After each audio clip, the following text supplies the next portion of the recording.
how did you get that started and off the ground? Because you really didn't have any experience in this. You're like we said, we're figuring things out as we go. So where did you go first? I love this question because I feel like seen and heard when people ask me this, because there's so much that happens behind the scenes that like you don't get to like share or talk about. It's just kind of like the final products out there, but there's so much legwork.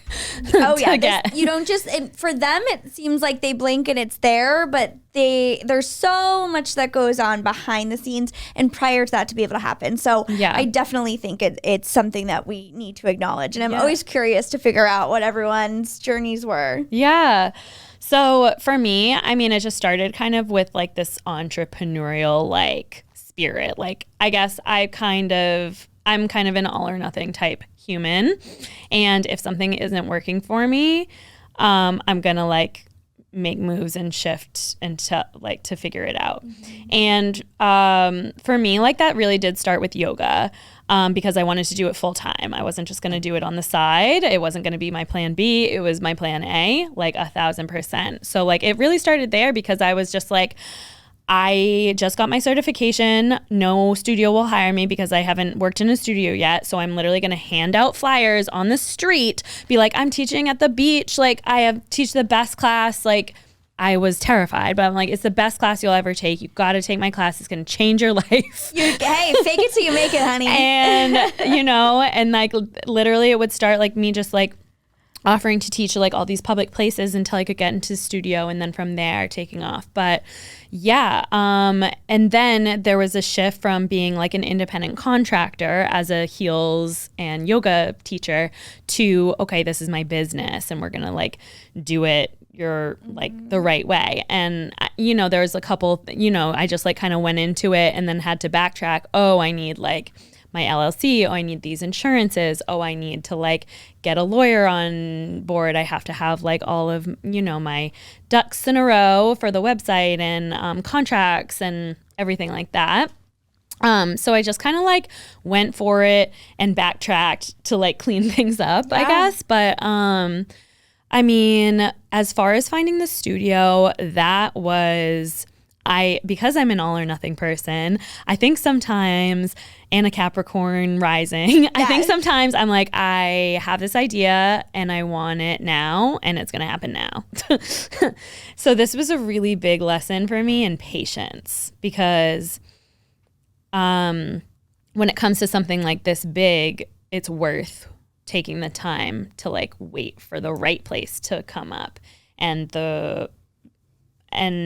had I not, and had I forced like other spaces that I was looking at, it just wouldn't be what it is. It wouldn't be like right. I don't think so. I wanted it to happen immediately, but I really had to wait to find like the right time and just like let things kind of unfold. But I ended up finding a space. And I've just been taking things in stride. Like, I didn't have like a big bank loan or anything.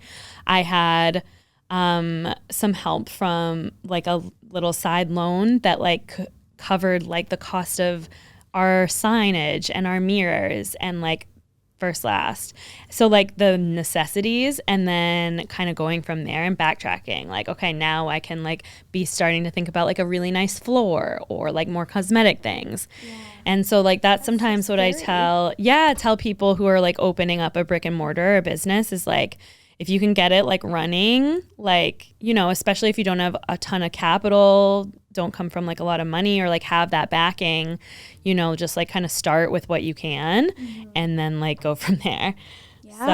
I mean, it's a huge leap of faith, but I also think that when you take those risks and those leaps of faith, it's just that sort of fire that's lit underneath you, because failure becomes less and less of an option, right? Like you have to succeed. This has to do well, because I'm not going to be able to pay the bills if it doesn't. And I think that like drives you and keeps you going. And I think that like it's really what it becomes more of a daily part of you rather than just like, well, I'll give it a shot. And if it does well, it doesn't. If it doesn't, no big deal, you know?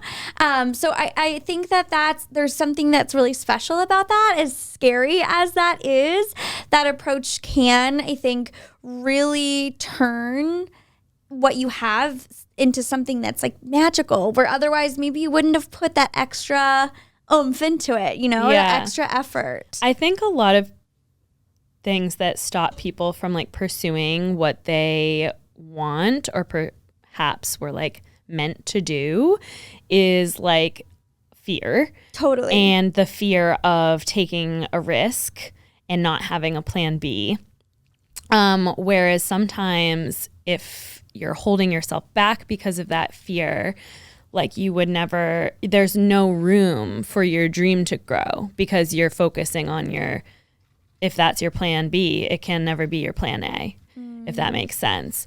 And so I see a lot of artists and like young business owners kind of struggle with that leap that needs to be taken sometimes. And maybe I took it a little more risky than most people would, but I would rather do that 1,000 times over than never go for it.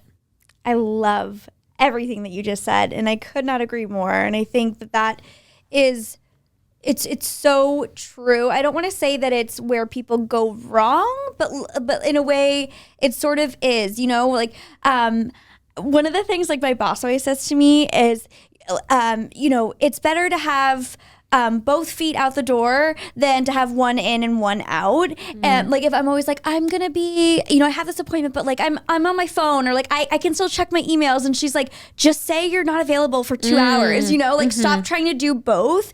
And that's one of the things like she always says, and it makes me think of this too, because it's kind of like, how can you give this passion that you have 100% if you don't believe in it 100%? You know, you're keeping that other hustle or that safety net there. And so you may think that this passion, this dream that you really want just doesn't have the room to grow, when in reality it does. It just needs to be watered as much as all the other aspects of your life too, you know? Yes. So I totally agree with all of that. Okay, so let's go over the basics really quickly on Seacoast Stilettos. So we've talked about it. It's in Peabody on Route 1, you said? Yes. Okay, perfect. What we talked at the beginning about different classes. So all levels, all beginners to experience. Yeah, we have intro classes, we have fundamentals classes, beginners. If it's intermediate, it'll be labeled as such, but we're not like your typical industry-based studio. There's opportunities for people in the industry to come and train, but we really like always are thinking about the beginner in the room. Yeah, I love that. And types of classes. So obviously the heels classes we've mentioned, that is sort of where the whole idea came from, but it's so much more than that. You said there's dance hall classes, there's all different forms. What are maybe some of your most popular classes that people come in for? Most popular is beginner heels and also chair work. Oh. Yes, chair work is a newer class on the schedule that people have just been eating up. And also contemporary, more softer. And we have a class called Hype that is also really fun. And it's a sneaker-based class. Definitely a lot of booty shaking. Yes. Yeah, really fun. How big are the classes? I think because that's another thing too, is this whole idea of fear is, oh, I just couldn't do it because I don't want to do it in front of other people. So is it a big group of people? Is it a small group of people? I mean, I would want no one to come in and feel any sort of fear, but I wonder if size will have an impact on how willing they'd be to give it a try, you know? Yeah. It really depends. And of course, we're like working to build the classes, but I mean, our classes sell out when it gets to like 35 people.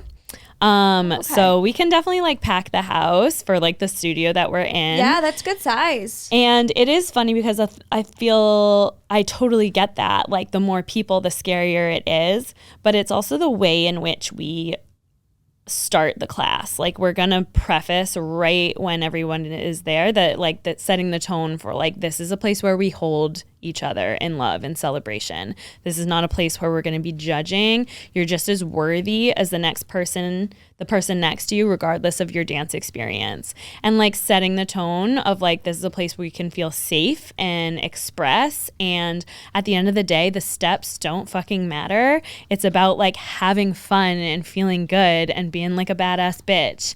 And so like that is the tone, and people are like, oh, okay. And then the bigger the class is, the more hype it gets, and everyone's screaming and cheering for each other. And like some people who have always been put in the back row their whole lives or have never danced before are like feeling seen and heard and worthy of taking up space for like the first time in their lives.